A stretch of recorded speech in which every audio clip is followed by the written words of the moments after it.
Kompas Pagi masih menemani Anda, Saudara. Kali ini di segmen Ulas Kompas bersama saya Fajri Satrio. Kita akan melihat berita apa saja yang dihadirkan harian Kompas untuk edisi akhir pekan kali ini.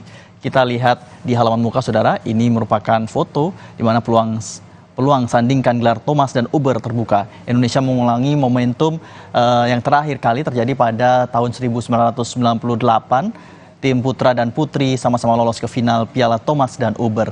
Dan foto soal peluang tim Indonesia menyandingkan Piala Thomas dan Uber setelah tim putra maju ke final Piala Thomas setelah menundukkan tim kejutan Cina Taipei, dan tim putri yang melangkah ke final setelah menundukkan juara bertahan Korea Selatan.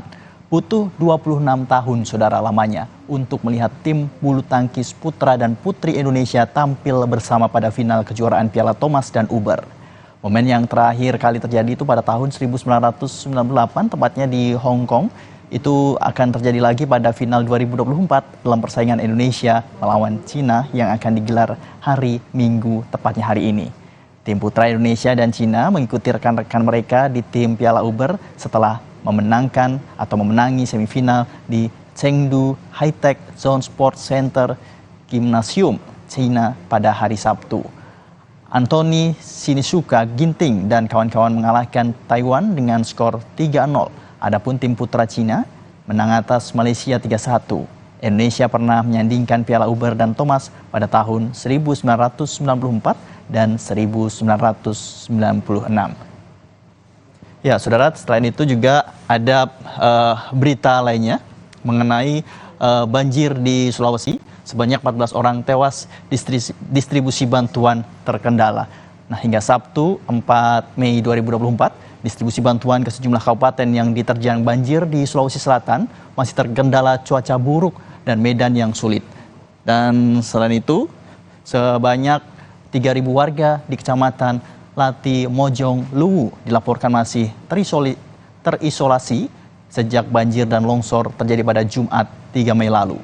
Longsor di Kabupaten Luwu mengakibatkan 14 orang meninggal. Rinciannya, 8 korban meninggal di Kecamatan Lati Mojong dan 6 korban lainnya di Kecamatan Suli Barat.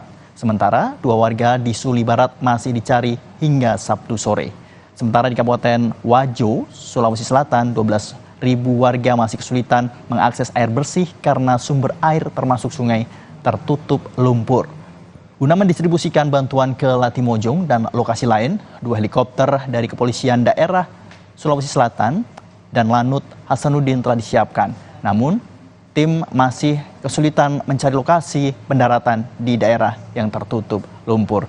Selain di halaman muka, Saudara, kita juga akan menengok berita di halaman 15 yang bisa Anda baca tentunya di Harian Kompas untuk edisi akhir pekan ini. Ada berita yang kali ini merupakan yang menjadi bahasan yang dibahas di Harian Kompas. Salah satunya itu pembunuhan dan mutilasi di Ciamis, Jawa Barat.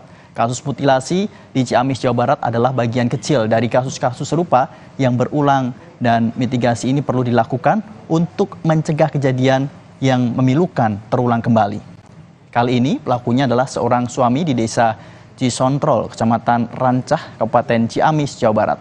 Depresi akibat tekanan ekonomi diduga menjadi pemicunya, dan peristiwa itu menggemparkan warga desa, Saudara. Selama ini korban dan pelaku tidak pernah terdengar bertengkar.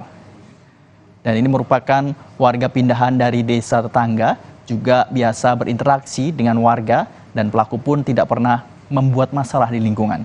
Dan akan tetapi pelaku sedang menjalani pengobatan rawat jalan dan diduga mengalami depresi beberapa tahun terakhir. Untuk berita selengkapnya, Saudara, Anda bisa menyimak dan membacanya langsung di Harian Kompas untuk edisi kali ini, dan Anda juga bisa mengakses di kompas.id.